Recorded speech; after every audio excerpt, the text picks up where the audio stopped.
Procediamo con la prossima premiazione, quella dei 200 stile libero ragazzi femmine.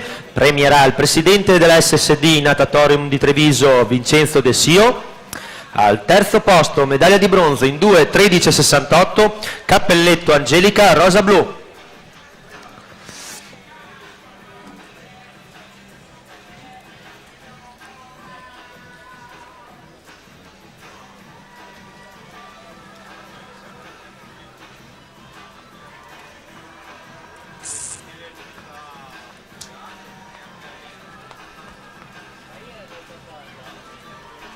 Al secondo posto in 2:11:99 per la Piave Nuoto, Nicola Vittoria.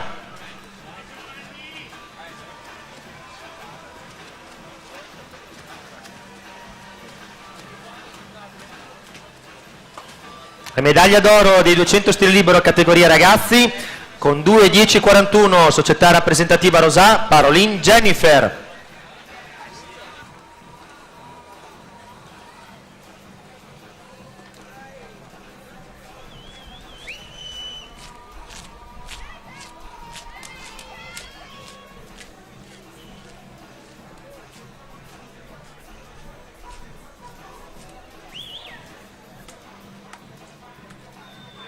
Per la serie numero 8 in programma, sono in partenza la corsia 2 Pavan Federico Piave Nuoto, in corsia 3 De Toffoli Giovanni Acquarea Vicenza, corsia 4 Sartori Francesco Leo Sport, corsia 5 Balbino Alessio Piave Nuoto, corsia 6 Alba Tommaso Città Sport Vicenza, corsia 7 Marchese Tommaso Piave Nuoto e in corsia 8 Pasqualotto Mauro 2001 Team. È assente in corsia 1 Peruzzi Alberto.